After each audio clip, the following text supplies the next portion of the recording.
Vous connaîtrez la vérité, et la vérité vous rendra libre, et la vérité vous affranchira. Salut bien-aimés en Christ, bienvenue dans votre émission La Voix du Christ en ce jour du 12 juillet 2020. Que la grâce et la paix de Yeshua Mashiach, donc Jésus-Christ, vous soient multipliées. Amen. J'espère que ça va chez vous.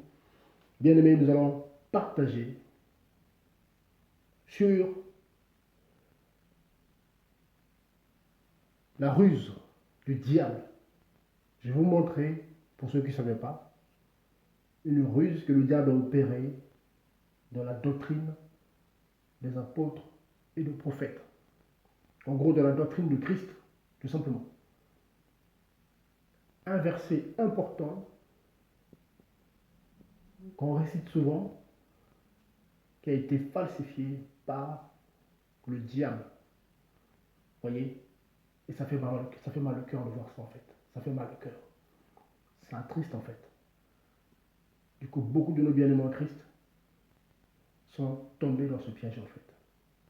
À cause de certaines versions de Bible qui ont, malheureusement, copié, voilà, transmis, voilà, cette erreur, en fait. Voyez?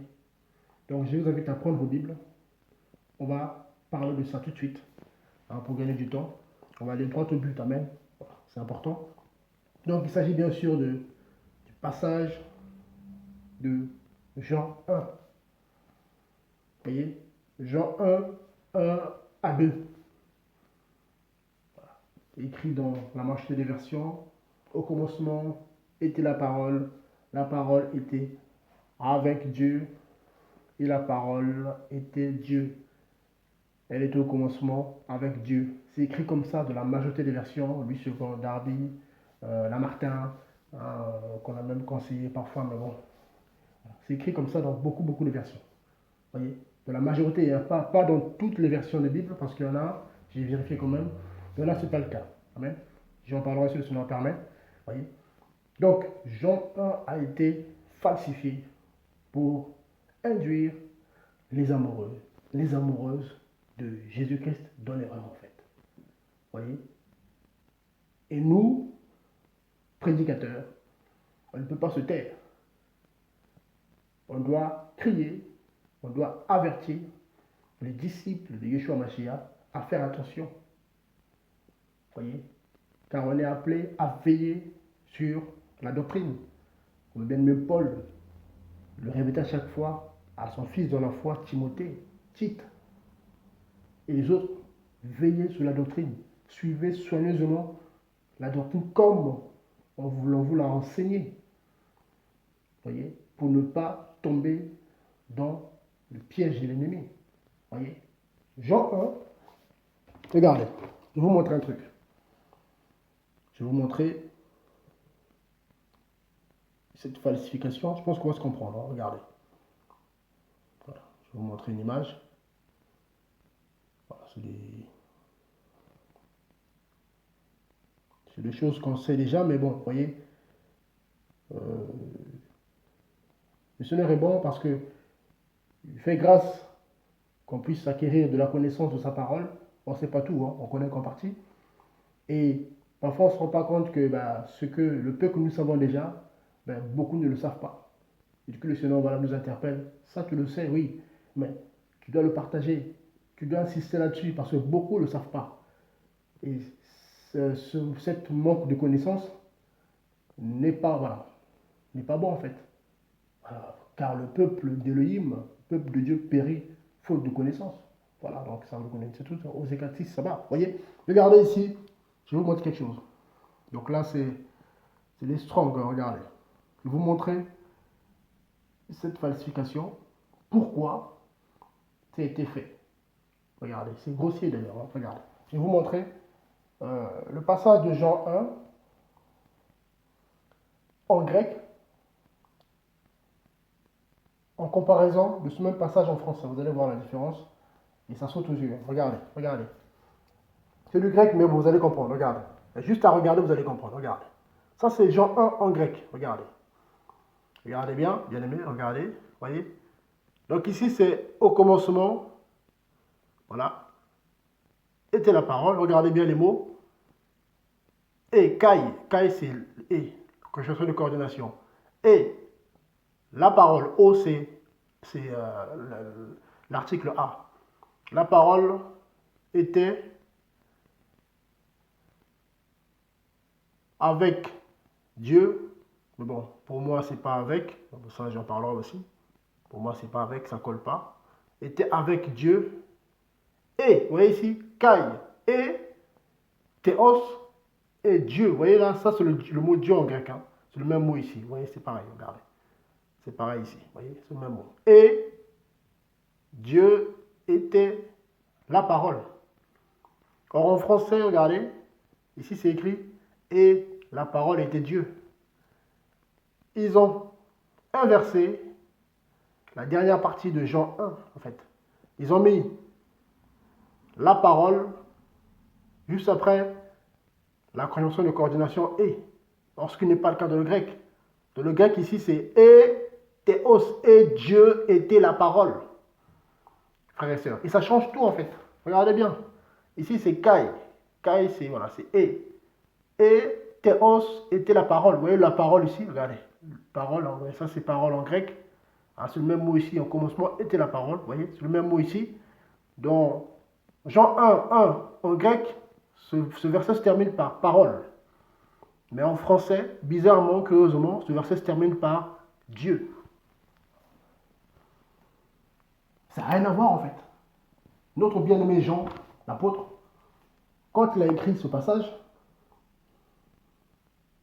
il a terminé ce verset par la parole et non par Dieu. Frères et sœurs. Et du coup, dans beaucoup de croyances, comme les témoins de Jéhovah, ils ont mis ici, dans cette erreur, hein, ils en ont profité pour mettre ici, et la parole était un Dieu, avec un petit Dieu ici. Là. Voilà. Ils ont mis un petit, avec un petit D. Et la parole était un Dieu. Dans la Bible, les témoins de Jéhovah, donc le monde nouveau, donc c'est ça. Eux, ils ont rajouté l'article ici. Voilà. Et la parole était un Dieu, avec un petit D. Voyez. Or, cela ne pouvait pas se faire. C'était impossible de le faire, de rajouter un article, si ce passage était bien traduit. À savoir, au commencement était la parole, et la parole était à Dieu, ou à l'avantage de Dieu, ou vers Dieu. Bon, ça, je dirais pourquoi, c'est pas avec, je vous dirai pourquoi. Et Dieu, donc, et Elohim était la parole. Donc, si c'était bien traduit, il n'y aurait pas eu, dans la Bible du témoin de Jéhovah par exemple, il n'y aurait pas eu un rajout entre la conjonction de coordination et Dieu, ici. Vous voyez?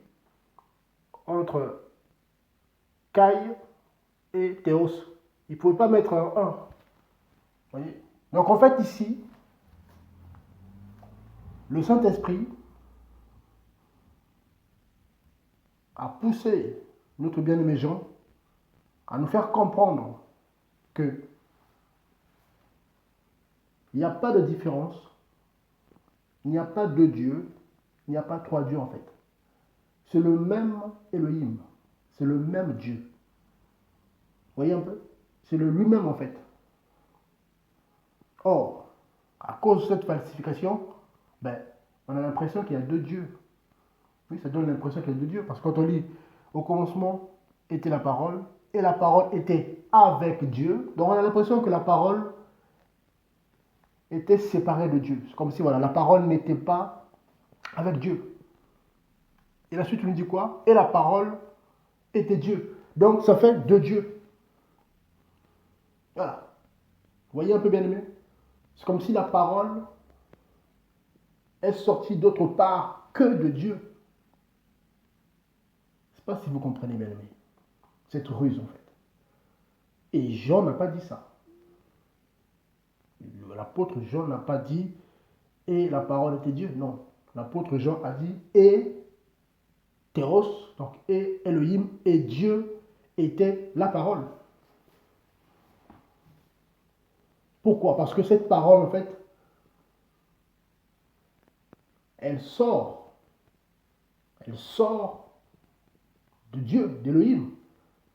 Elle ne sort pas nulle, elle ne sort pas, je sais pas, on ne sait où. Non, la parole sort d'Elohim lui-même. Et c'est cette parole que Dieu a utilisée pour créer le monde, en fait. Frères et sœurs. Et cette parole, elle est soumise à Dieu lui-même.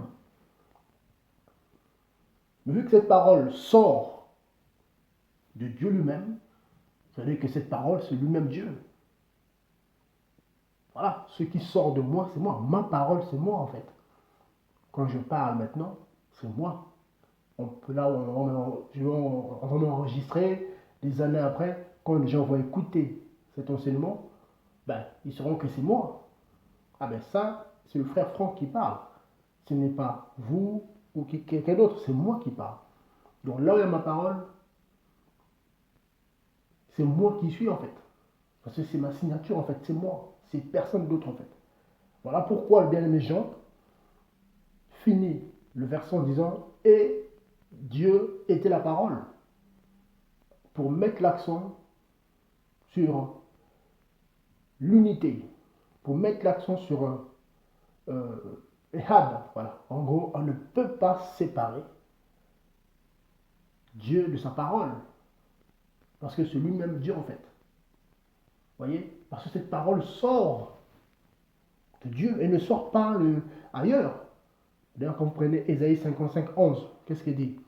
Vous connaissez ce passage-là? Voilà, je vais donner quelques versets rapidement. Frères et sœurs, le diable travaille. Donc on doit vraiment veiller, veiller, veiller pour que la parole du Seigneur arrive aux oreilles de son peuple dans toute sa pureté. Regardez Ésaïe 55, 11, pour confirmer en tout cas ce que j'ai dit par rapport à Jean 1, 1.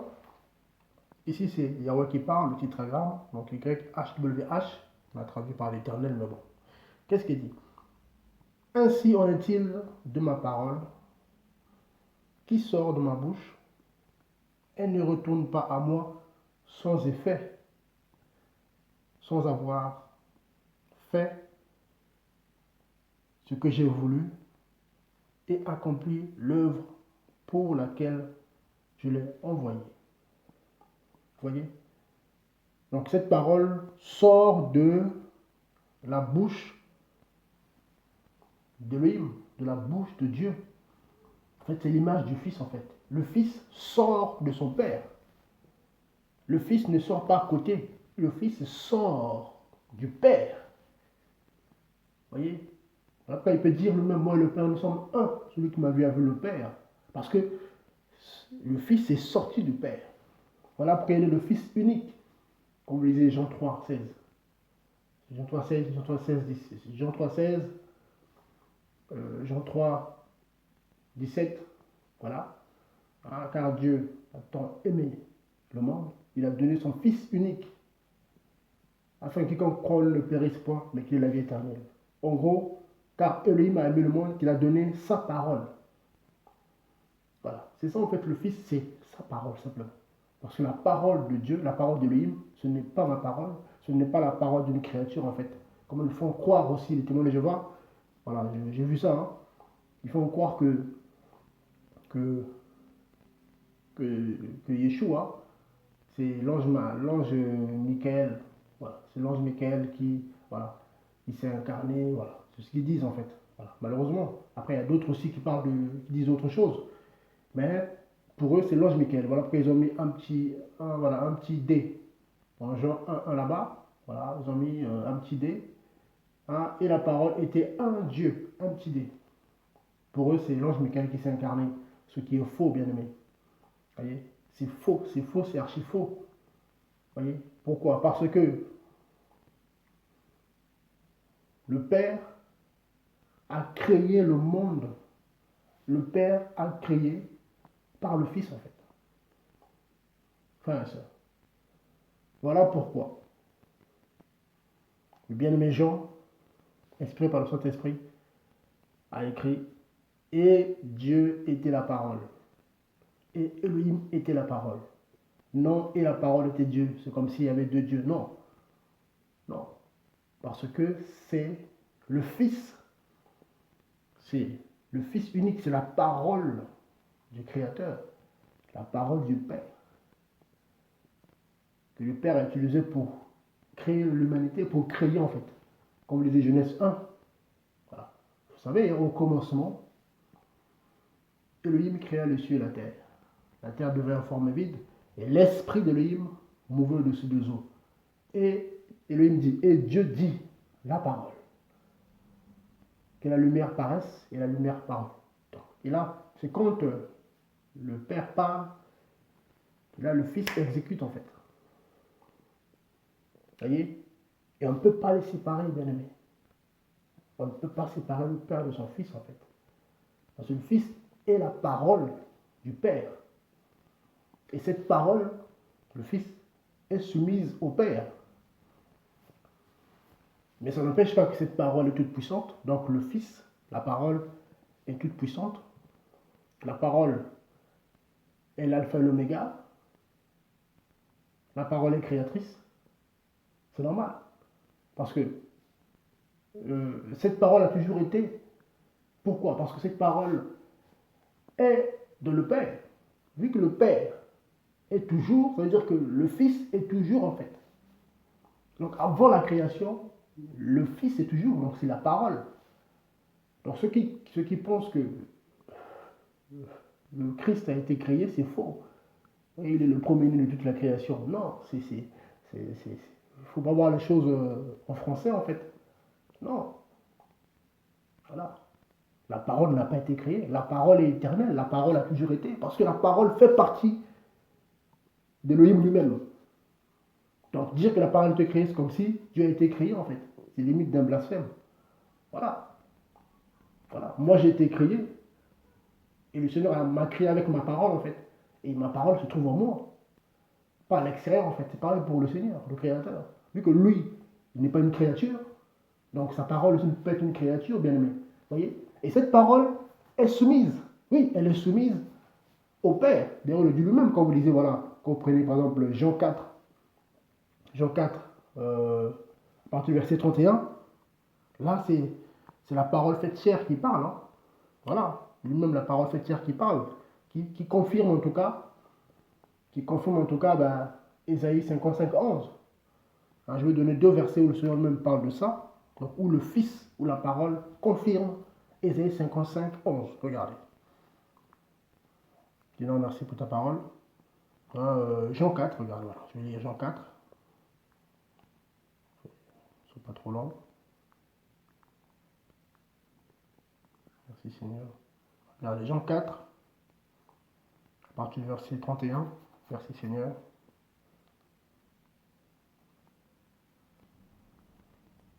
Cependant, ses disciples lui disaient, en le priant, Maître, donc Rabbi, mange. Yeshua leur dit, j'ai à manger une nourriture que vous ne connaissez pas. Voyez? Verset 33. Et les disciples donc se disaient l'un à l'autre, quelqu'un lui aurait-il apporté à manger? Parce qu'ils étaient dans le désert, au niveau du puits de Jacob. La femme samaritaine venait de partir. Donc il se dit, bah, attends, il n'y a rien ici. On est parti acheter à manger, on revient. Bon, on le trouve avec une femme, on a discuté. Voilà, et cette femme elle part précipitamment en laissant sa cruche. Elle est partie annoncer voilà, cette bonne nouvelle voilà, dans la ville. Et il ne restait plus que le Seigneur. Et il n'y avait rien à manger, il n'y avait rien autour. Mais qu'est-ce qu'il a mangé? Comment il peut dire ça? Le Seigneur leur a dit quoi? Verset 34. Yeshua leur dit, ma nourriture est de faire la volonté de celui qui m'a envoyé et d'accomplir son œuvre. Donc ça confirme en fait Ésaïe 55, 11 que la parole de Dieu ne revient pas à lui sans avoir accompli son projet, ce dessein. Tout ce qu'il a décidé, la parole le fait à la perfection. Vous voyez? C'est ça en fait, c'est confirmé ici. Voilà pourquoi, dans 1 Jean 1, cette parole, c'est Dieu lui-même. Et Dieu était la parole. Vous voyez? Et pareil pour, moi je donne quelques versets, pour qu'on se comprenne bien. Cette parole est toute puissante, cette parole est créatrice, oui, mais elle est soumise au Père Céleste. Elle est soumise, voilà, comprenez bien, cette parole est soumise à Dieu. Par exemple, là, il y a aussi le passage de Jean 16 là-bas, regardez. Jean 16, pour qu'on se comprenne bien, parce que là, le diable est en train de falsifier. Il essaie de falsifier, voilà, certaines versions, mais bon, pas toutes. Voilà, pas toutes, en tout cas, je le répète encore, pas toutes. Regardez. Jean 16, à partir du verset 26. Regardez ce que lui-même le Messie dit. En ce temps-là, vous demanderez en mon nom. Je ne dis point que je prierai le Père pour vous. Verset 27.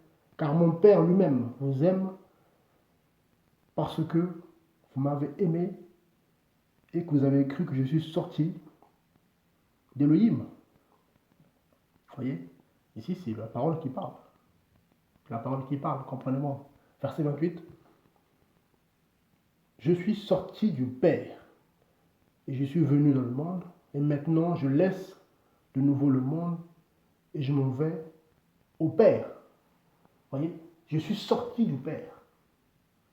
Vous comprenez, bien aimé? Donc, c'est l'image de la parole qui est sortie du Père. Ça confirme Isaïe 55, 11, en fait. Vous voyez? Et le diable veut donner l'impression que, voilà, avec ces versions un peu, malheureusement, voilà, trafiquées, que la parole est sortie d'ailleurs. Bien sûr, avec, quand vous lisez Genèse 1 là-bas, plutôt Jean 1, au commencement était la parole était avec Dieu. Voilà, non, non, non. Au commencement, la parole était à Dieu. Au commencement, frère et sœur. Voilà. Au commencement de la création, la parole était à Dieu. À personne d'autre, en fait. Vous voyez? C'est important. Et c'est cette parole qui a tout créé. D'ailleurs, le Dieu lui-même, voilà, comprenez. Je donne des versets, hein, comprenez-moi, pour nous aider à comprendre que Yeshua Mashiach est le Créateur. Donc, c'est lui, c'est par lui que le Père a créé le monde. Quand vous lisez Hébreu 1, lisez bien Hébreu 1 tranquillement, vous allez voir. Vous allez comprendre que le Père a tout créé par le Fils. Voilà. Vous voyez? Le Père a tout créé par le Fils. Lui-même, Yeshua Mashiach ne dit pas le contraire. Il le dit lui-même. Que tout a été créé par lui. Le Père a utilisé le Fils, donc la parole, pour créer. Comme vous prenez Apocalypse 3, regardez. Je donne des versets. Donc ceux qui disent que, qui croient que déjà, Yeshua Mashiach n'est pas Dieu, donc n'est pas Elohim, sont à côté. Et ceux qui croient aussi que Yeshua Mashiach est un petit Dieu comme les Jéhovah, donc une créature, sont sur à côté. Parce qu'on n'a pas vu une créature créée. Autre chose. Lui-même, il le dit ici. Apocalypse 3.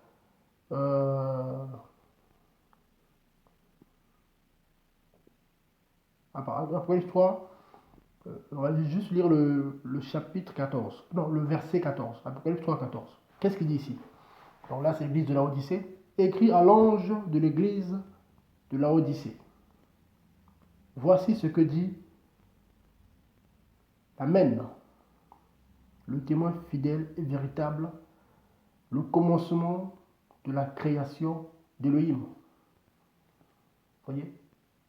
L'origine, la base de la création d'Élohim, de Dieu. Vous voyez? Il confirme ici Hébreu 1, où lui-même, le Père dit que le monde entier est l'ouvrage de tes mains. C'est le Père qui parle ici. En fait, le Père a utilisé sa parole, donc son Fils, pour créer.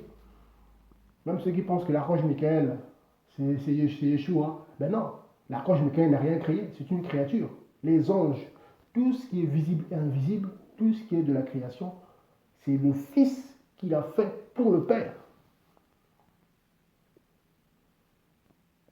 Vous voyez, le Fils a créé toutes choses pour le Père. Donc pour lui et pour le Père, car ce qui est à lui est aussi au Père. Vous voyez, il y a même Colossiens 1 en parle.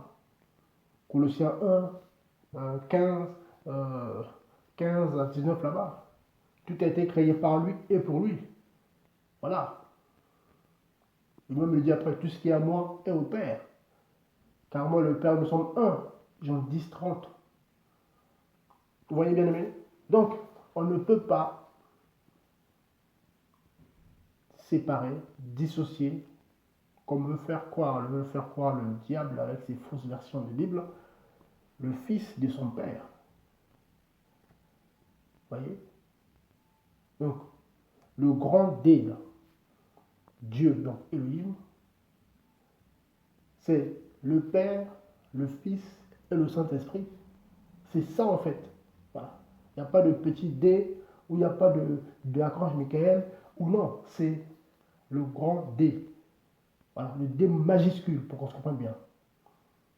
C'est ça qui définit le Père, le Fils, le Saint-Esprit. Voilà pourquoi le bien-aimé Jean, dans Jean 1, a écrit: au commencement était la parole. La parole était à ou vers, parce que ça je ne l'ai pas dit ici. Normalement dans le grec, le mot, l'article définit pros. Voilà, dans le grec, hein, en réalité c'est a. Voilà, comprenez-moi, hein, je regarde un peu, amen, voilà, je ne suis pas mieux que les autres. Voilà, voilà. C'est a vers à l'avantage de. Voyez? Voilà. Donc, et puis le avec, quand on regarde, je ne sais pas pourquoi ils ont mis avec, parce qu'on ne le voit pas sur le grec. Vous allez voir, quand vous allez regarder, vous allez faire des recherches sur le mot pros utilisé. Donc voilà, donc c'est cette préposition. En français, ça donne à l'avantage, au vers. Vers. Donc on peut mettre, hein, donc au commencement était la parole, et la parole était à Dieu, ou la parole était à l'avantage de Dieu, ou la parole était vers Dieu, et Dieu était la parole. Ça, c'est la bonne traduction. Et le verset 2 nous dit quoi? Elle était au commencement à Dieu ou vers Dieu. Pas avec. Non. Elle était au commencement avec Dieu. Non, c'est pas avec. Ça donne l'impression que voilà que ça fait deux entités en fait. Non. Non, non, non, non. Ils sont inséparables. Ils sont unis. Ils sont un et had. Vous voyez un peu? Là où il y a la parole, il y a le Père en fait. Voilà. Voilà pourquoi on ne peut pas parler de Dieu avec un petit D, hein, comme écrit les témoins de Jéhovah de leur Bible, le monde nouveau. Voilà. Quand ils parlent de Yeshua Mashiach, ben, ils mettent le petit D. Voilà, ils mettent voilà, le petit D. Donc du coup, dans 1 Jean 1 là-bas, ils ont mis, au commencement était la parole était avec Dieu, d'après leur traduction, et la parole était un Dieu. Voilà. Ils ont mis un Dieu dans le monde nouveau. Voyez, frères et sœurs. Donc le diable travaille. On ne peut pas accepter ça. Voyez, on doit veiller sur la doctrine.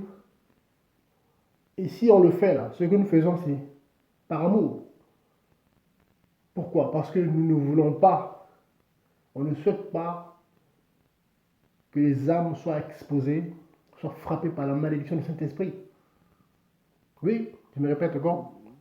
Attention à la doctrine. Parce que si vous enseignez n'importe quoi, consciemment, C'est vrai que voilà, que c'est pas comme ça.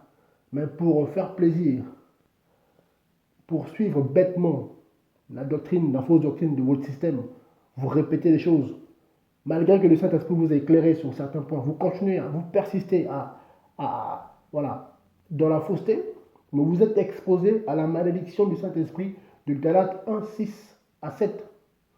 Oui, comme Paul dit, si quelqu'un prêche autre chose que ce que nous avons prêché, qu'il soit anathème. Mais ce n'est pas Paul qui dit là, c'est le Saint-Esprit qui parle. Oui, parce qu'on ne joue pas avec la parole en fait, on ne joue pas avec la doctrine en fait. Voilà. Quand on ne sait pas, on se tait. Voilà. Et quand on a compris que c'est a mal fait, on se répond. Et une fois qu'on a compris, on a été éclairé par le Saint-Esprit, là du coup, on devient coupable. Donc, quand le Seigneur nous éclaire, on est obligé d'abandonner, d'avancer. Car le Seigneur est bon, il ne tient pas compte de ton ignorance. Il sait que tu n'as pas fait exprès. Tu as enseigné des choses qui ne correspondent pas, ok, il sait. Ouais, bon, ok, tu ne savais pas. Parce qu'on a tous fait, voilà. On a tous répété ce passage-là, voilà, on a tous, voilà. Amen. Voilà, personne ne pourra dire, oui, moi, quand je me suis converti, j'ai été éclairé d'un coup. Non. Voilà, on a tous fait des erreurs au départ, sauf les bien-aimés qui arrivent maintenant. Amen. Il y en a qui ont cette grâce, ils se convertissent et ils tombent sur des bons enseignements, voilà, des bons prédicateurs qui leur apportent tout de suite la bonne nourriture et ça les permet de croître vite. Amen. Mais nous là, malheureusement, voilà, on est passé par beaucoup de, voilà, de dénomination du système, quoi, dans l'enfance avec nos parents, voilà. Voilà, vous voyez, donc c'est comme ça, le Seigneur fait ce qu'il veut, voyez. Mais une fois qu'on est éclairé, on n'a pas d'autre choix que de persévérer dans la vérité, de la doctrine des apôtres et des prophètes, de le respect strict de la doctrine. Pourquoi? Pour ne pas s'exposer à la malédiction de Galates 1, 6 à 7. Et du coup, beaucoup de prédicateurs qui sont conscients qu'ils sont en train d'enseigner de fausses doctrines aux chrétiens, mais ils ne veulent pas changer parce que leur gagne-pain, sinon la vérité, si je dis la vérité, je vais perdre mon assemblée. Si je dis la vérité, je vais m'enfuir. Si je dis la vérité, ils vont me détester. Si je dis la vérité, mon assemblée va se vider. Donc, c'est pas grave. Oh, Elohim comprend, Dieu comprend. Voilà, donc, je continue dans mon mensonge. Je continue voilà, dans cette hypocrisie. Et du coup, ils s'exposent en fait à cette malédiction terrible du Saint-Esprit, à savoir l'anathème en fait. Anathème, c'est être voué à la destruction, c'est être voué à la mort. Et du coup, beaucoup sont foudroyés par le Saint-Esprit. Beaucoup sont frappés, eux et leur famille, parce que leur autorité de leur père ou de leur frère, la Bible est claire, ne participez pas au péché d'autrui. Quand tu es femme d'un faux pasteur ou d'un faux prédicateur qui dit n'importe quoi, ou tu es son frère, ou tu es qui que ce soit, voilà, et que tu es éclairé par rapport à ça, il faut dire faut dire à la personne, ou à ton cousin, ou même à ton pasteur, il faut lui dire. Ça, ce que tu enseignes là, c'est faux. Paul n'a pas dit ça. Les apôtres n'ont pas dit ça. Et maintenant que j'ai compris que c'est faux, moi je préfère moi je préfère, voilà, me séparer de toi. Parce que si je marche avec toi dans cette fausseté, parce que, pour faire plaisir aux âmes, voilà, parce que oui, oh, c'est pas grave, euh, le Christ est amour, c'est pas grave. Non, non, non, non. Non, non, tu participes au péché d'autrui et du coup tu es aussi exposé à cette malédiction en fait. Bien aimé, faisons attention s'il vous plaît. Voyez. Donc, ne participons pas au péché des autres. Surtout quand il s'agit de la doctrine. Cette malédiction n'a pas été libérée euh, parce que voilà, tu es tombé et puis voilà, et puis c'est tout. Non. Tu peux te relever après. Mais cette malédiction a été libérée sur la doctrine, sur l'évangile du Mashiach. Donc celui qui prêche n'importe quoi consciemment, mais la malédiction du Saint-Esprit est sur sa tête. Et s'il ne se répand pas, s'il persévère, tu finiras par être frappé par le Saint-Esprit. Parce que le Saint-Esprit ne joue pas. Voilà. Le Saint-Esprit ne joue pas bien aimé. Vous voyez, lui-même le Fils d'Élohim, le Fils de Dieu l'a dit, comme vous lisez, voilà, Matthieu 12 là-bas. Le blasphème contre le Fils de l'homme, ok, ça peut être pardonné. Le blasphème contre le Saint-Esprit n'est pas pardonné en fait. Vous voyez. Donc, faisons attention bien aimé. Faisons attention bien aimé. Le Saint-Esprit a mis à mort Ananias et Saphira. Il était frappé par le Saint-Esprit. Vous voyez, on connaît ces passages-là en fait. Voilà, comme vous disiez, voilà, dans acte 5, acte 6 là-bas. Vous voyez, frappé par le Saint-Esprit. Allez, c'est Saphira, le couple. Vous voyez, donc, on ne peut pas jouer. S'il vous plaît, ne jouons pas avec la parole. Amen. Nous ne levons pas pour dire n'importe quoi. Quand on n'est pas sûr de ce qu'on dit, il vaut mieux se taire. Amen. Donc voilà, en tout cas, ce que nous faisons là, on prend le temps de regarder, quand le Seigneur nous parle sur un point, on prend le temps de regarder, d'examiner. Bon, ok Seigneur, on regarde pour partager, comment dire, une parole pure qui va vous aider à avancer en fait. Voilà. On ne veut pas dire n'importe quoi pour faire plaisir, je ne sais pas à qui. Non, on n'est pas là pour faire plaisir aux humains, on est là pour obéir simplement à notre Seigneur Sauveur, Yeshua Mashiach, Jésus-Christ. Vous voyez, donc bien aimé, je vais ça vous partager. Donc Jean 1 a été tronqué, a été falsifié. Donc Jean n'a pas dit ça. Quand même. Il y a d'autres passages aussi, voilà, mais bon. Mais là, Jean n'a pas dit ça. Le bien-aimé Jean a dit, au commencement était la parole, et la parole était à Dieu, ou vers Dieu, bon, après voilà. Et Dieu, et Théos, donc Théos c'est en grec, donc il veut dire Dieu, ou Elohim en hébreu, était la parole. Voilà, c'est ça Jean 1 en fait. Jean 1, 2, elle était au commencement à Dieu. Donc dès le commencement, la parole est à Dieu. La parole n'est pas au diable ou au monde. Non, dès le commencement, la parole est à Dieu. Voilà pourquoi cette parole, elle obéit, elle marche, elle respecte les instructions qu'il a reçues du Père. Et c'est ce que la parole dit elle-même en fait. Donc le Christ lui-même le dit. Voilà, je suis soumis au Père. Je fais la volonté de celui qui m'a envoyé. Frères et sœurs, j'accomplis ses projets. J'ai accompli son œuvre. Donc la parole ne veut pas sa propre volonté. Non, ma parole à moi ne fait pas ce qu'elle veut. Quand je dis A, c'est A. C'est moi qui parle. Vous voyez? Vous comprenez un peu? Voilà. Et cette parole sort de moi. Elle ne sort pas à côté. Si c'est une parole qui sort à côté de moi, c'est plus moi. Il n'y aura plus ma signature. Vous saurez que ce n'est pas le frère Franck qui parle. Parce que ça ne sort pas de moi. Vous voyez? Parce que ça sort des entrailles de l'homme intérieur en fait. Et c'est ça ce qui fait l'unicité, ce qui fait comment dire, que le Mashiach soit le Fils unique. Parce que ben, c'est la parole de Dieu, la parole d'Elohim. Or, la parole d'Elohim est unique. Ce n'est pas la parole d'une créature, c'est la parole du Créateur. Donc, forcément, cette parole aussi est créatrice. Parce qu'il y a tout du Père, de le Fils. Parce que le Fils sort du Père. Vous voyez un peu? Il est l'image du Père, Dieu invisible. Vous voyez, donc voilà. Bien aimé en tout cas, que cela nous aide. Amen. Donc, faisons attention à la doctrine. Ceux qui ont des questions, n'hésitez pas. Voyez, donc, vous nous écrivez, je mettrai les coordonnées en bas. Et ceux qui veulent aussi, euh, voilà, intervenir, parce que voilà, c'est votre émission Voix du Christ. Donc, on verra d'ici là. Ceux qui veulent, voilà, passer à l'émission, voilà, pour témoigner, pour aussi, voilà, partager la parole selon la doctrine du Mashiach, sont la bienvenue. Car voilà, c'est votre émission, c'est la chaîne du Christ. Voilà, donc on est là en tout cas pour diffuser la parole, pour que les âmes écoutent la voix de leur Créateur, Yeshua, Mashiach, donc Jésus-Christ. Voilà, que le Seigneur vous bénisse, soyez fortifiés, encouragés. À très bientôt, bien-aimés. Merci beaucoup, au revoir, à très bientôt. Au revoir.